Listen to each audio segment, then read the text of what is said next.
ഇന്ന് തന്നെ ഡൗൺലോഡ് ചെയ്യൂ. കാണൂ നിങ്ങളുടെ ഫേവറേറ്റ് ഷോസ്. എന്തുപറ്റി? വിഷ്ണു എല്ലാവരിൽ നിന്ന് ഇങ്ങനെ മാറി നിൽക്കുന്നതുകൊണ്ട് ഇവരെ ഞാൻ ഇന്ന് കളക്ഷന് വിട്ടത്.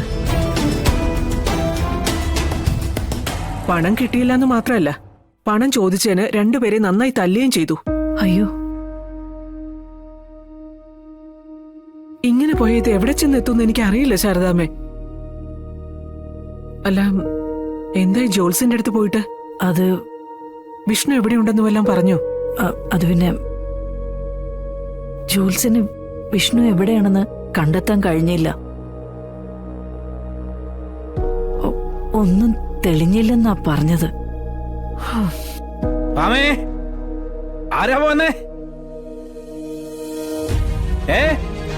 ഒരു ഓട്ടോയുടെ ശബ്ദം കേട്ടല്ലോ. വിഷ്ണു വന്നോ? വിഷ്ണു വന്നോ? എപ്പോഴും ഇത് തന്നെയാ. വിഷ്ണു എവിടെ, വിഷ്ണു എവിടെ? വിഷ്ണു വന്നോ?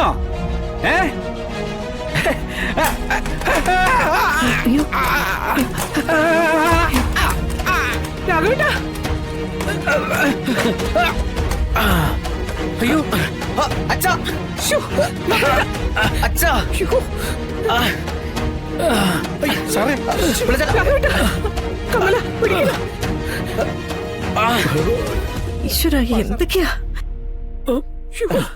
കമല, അവിടേക്ക് ഇരുത്താം. രാഘവേട്ടാ, എന്തെങ്കിലും പറ്റിയോ? നെറ്റി പൊട്ടിയിട്ടുണ്ടല്ലോ. അപ്പൊ അത് കുഴപ്പമൊന്നുമില്ല, എനിക്ക് കുഴപ്പമൊന്നുമില്ല ഫാമേ.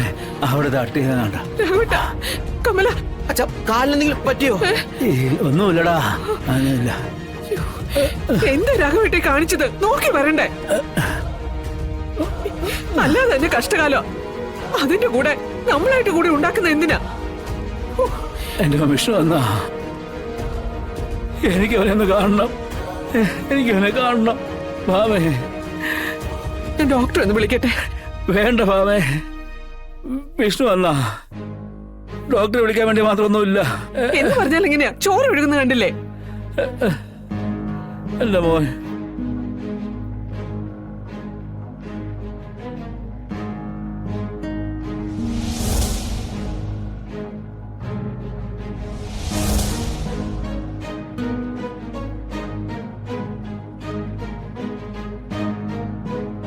ഞാൻ എന്താ കൃഷ്ണ ഇവിടെ പറയേണ്ടത്? ചുറ്റും നിൽക്കുന്നവര് ഒരേ സ്വരത്തിൽ പറയുന്നതും പ്രവർത്തിക്കുന്നതും എല്ലാം വിഷ്ണു ഇനി വരില്ലെന്ന. പക്ഷെ ശാലിനി ഇപ്പോഴും വിശ്വസിക്കുന്നത് വിഷ്ണു തിരിച്ചു വരുമെന്ന. ഇപ്പതാ ഞാനും കരഞ്ഞപേക്ഷിക്കുക. എന്തെങ്കിലും ഒരു അത്ഭുതം ഇവിടെ ഉണ്ടാവണം. വിഷ്ണു തിരിച്ചു വരണം, വന്നേ ഒക്കൂ. നടത്തി തരണം, ഏത് വിധേനയും നടത്തി തന്നേ ഒക്കൂ. ബന്ധം അരക്കിട്ടുറപ്പിക്കാൻ പോയവള് അലറിക്കരഞ്ഞുകൊണ്ടാണല്ലോ കേറി വരുന്നത്. എന്ത് പറ്റിയടി മോളെ? അവൻ നിന്നെ അവിടുന്ന് തല്ലി ഇറക്കി വിട്ടോ? ശിവൻ ഇപ്പൊ ആ പഴയ ശിവനല്ലപ്പ. ആ സർജറിക്ക് ശേഷം എന്തൊക്കെയോ മാറ്റങ്ങൾ അവന് പറ്റിയിട്ടുണ്ട്. ഇപ്പോഴേറെക്കുറെ കാര്യങ്ങൾ എനിക്ക് മനസ്സിലായത്. വില്ലനെ അടിതെറ്റിക്കാൻ വേണ്ടി നായകൻ നായികയെ കൊണ്ടു നടന്ന് ഒപ്പിക്കാവുന്ന കുരുത്തക്കേടുകളെല്ലാം ഒപ്പിച്ചിട്ട് ഇപ്പൊ വില്ലന്റെ തട്ടകത്തിലേക്ക് പറഞ്ഞു വിട്ടിരിക്കുന്നു.